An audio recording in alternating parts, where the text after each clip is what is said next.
आज पढ़ेंगे हम लोग क्लास 10th का ऑर्गेनिक एवं उनके वायु यानी कार्बन एवं उनके कंपाउंड के बारे में, जो क्लास 10th का चौथा यूनिट है यानी चौथा अध्याय है।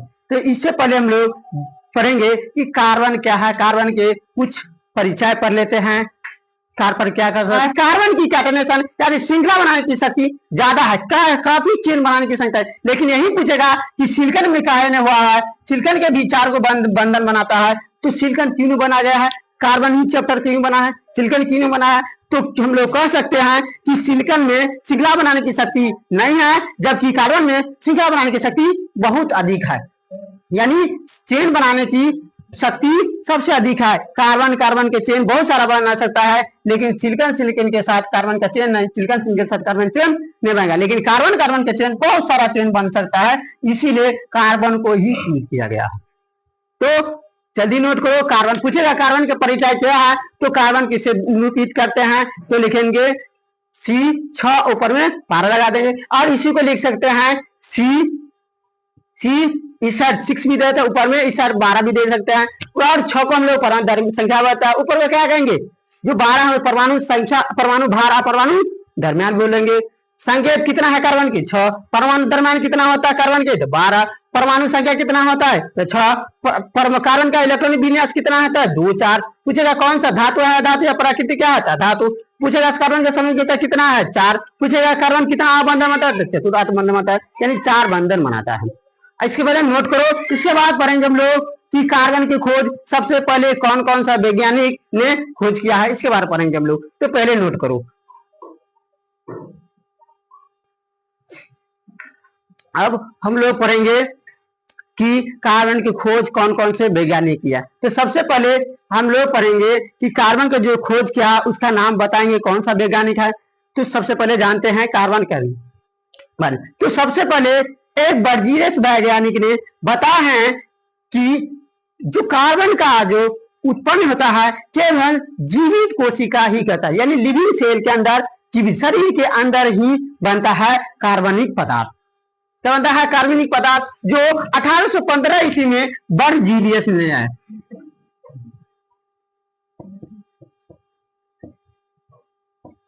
तो बर्जीलियस ने बताया है 1815 ईस्वी में कि शरीर में के अंदर ही,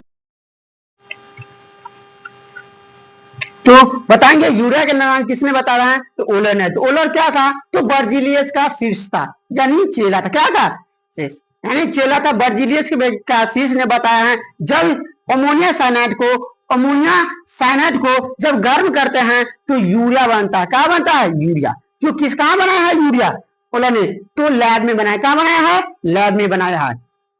तो पूछेगा सबसे पहले कार्बन के बारे में कौन से वैज्ञानिक ने जिक्र किया है, तो बताएंगे बर्जीलियस। कितने बताया है, बर्जीलियस। तो बर्जीलियस ने कौन सा सिद्धांत दिया है, तो जीव शक्ति सिद्धांत। क्या बताएंगे, जीव शक्ति सिद्धांत।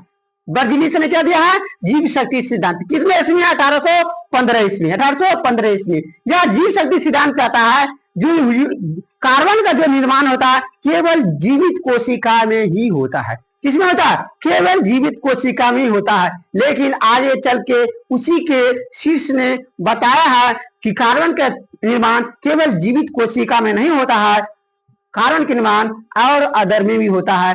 तो उसने कैसे सिद्ध किया, तो ओलर ने एक लैब में गया और लैब में अमोनिया साइनाइड को गर्म किया, गर्म किया। तो अमोनिया साइनाइड को जब गर्म किया तो यूरिया प्राप्त हो। क्या है यार, यूरिया प्राप्त हो। और यूरिया में देखो कार्बन है, तो इसीलिए क्या बन गया, यूरिया का कार्बन का निर्माण हो गया।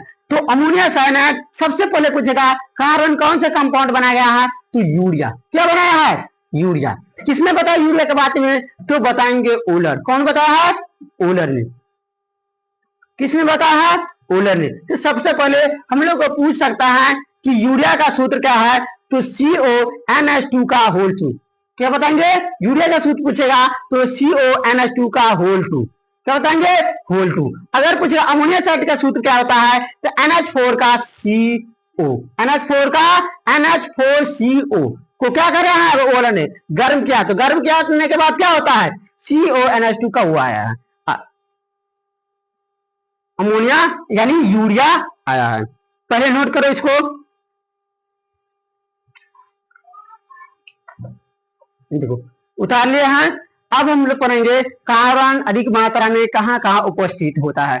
तो देखो अगर भूपट्टी पर पूछेगा, भूपट्टी क्या पूछेगा, भूपट्टी, तो भूपट्टी पे पूछेगा कार्बन कितना उपस्थित होता है, तो बताएंगे 0.02%। यानी पृथ्वी पे कितना रहता है, तो 0.02% क्या उपस्थित होता है, कार्बन। क्या रहता है, कार्बन। अगर पूछेगा वायुमंडल में कितना आता है,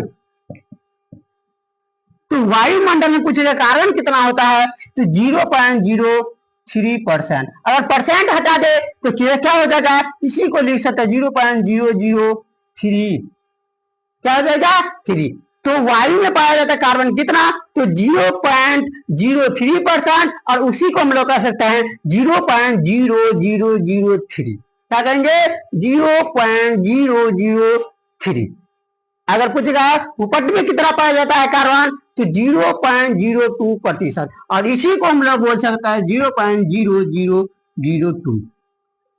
बोल सकते हैं 0.0। अब पढ़ेंगे हम लोग कार्बन का अपरूप, यानी कार्बन का अपरूप कितना। तो कार्बन पूछेगा कार्बन का अपरूप कितना होता है, तो 3। कार्बन का अपरूप कितना होता है, 3।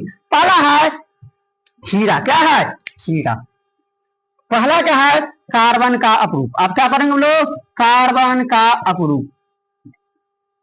तो कार्बन का अपरूप कितना है, तो 3। कार्बन का अपरूप कितना है, तो 3। पहला है हीरा। दूसरा पूछेगा क्या था, ग्रेफाइट। तीसरा पूछेगा क्या है, तो फ्लोरीन।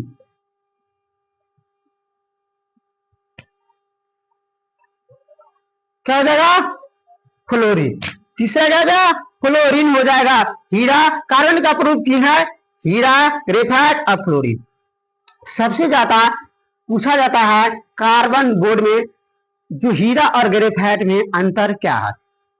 क्या हो जाता है, हीरा ग्रेफाइट में अंतर क्या है। तो सबसे पहले हम लोग हीरा और ग्रेफाइट के बारे में अंतर रूप में देखेंगे। हीरा ग्रेफाइट का अंतर काफी पूछा जाता है, बोर्ड में पूछा जाता है, पूछ ही सकता है।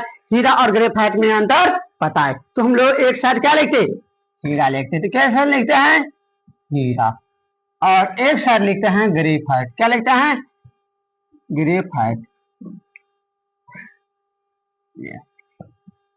हीरा, तो देखो हीरा क्या होता है, चमकीला एवं कठोर होता है। क्या होता है, चमकीला एवं कठोर। लिख सकते हैं यह एक चमकीला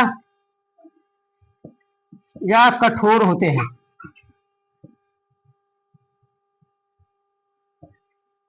यह क्या होता है, चमकीला या कठोर होते हैं।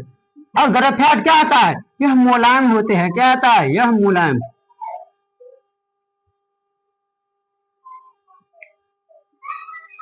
मुलायम होते हैं। दूसरा क्या आता है, हीरा क्या है, यह विद्युत का क्या होता है, यह विद्युत का कुचालक होता। क्या होता है, विद्युत का कुचालक। पूछेगा ग्रेफाइट क्या होता है, विद्युत का, तो यह विद्युत का सुचालक होता है। यानी इसमें विद्युत, ग्रेफाइट में क्या होता है, विद्युत धारा पास करेगा, और हीरा में विद्युत धारा पास नहीं करेगा। तीसरा है यह पारदर्शी होता है। यह एक पारदर्शी है। क्या है, पारदर्शी। लेकिन यह एक क्या है, ग्रेफाइट क्या है, पारदर्शी नहीं है। यह एक अपारदर्शी है। क्या है, अपारदर्शी।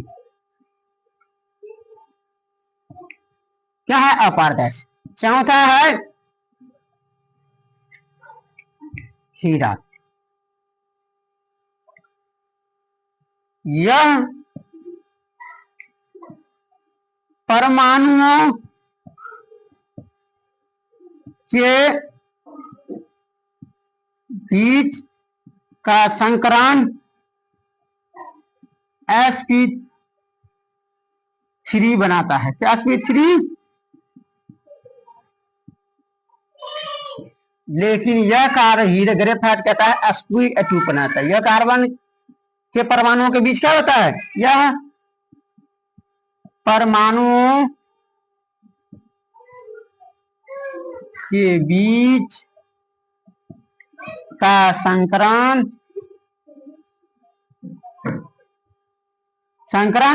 sp2 बनाता है। क्या बनाता है? sp2 बनाता है। इतना नोट करो। इसके बाद हम लोग पढ़ेंगे कार्बन के बारे में और हम लोग जिक्र करेंगे इसके बाद। तो नोट करो तुम लोग पहले।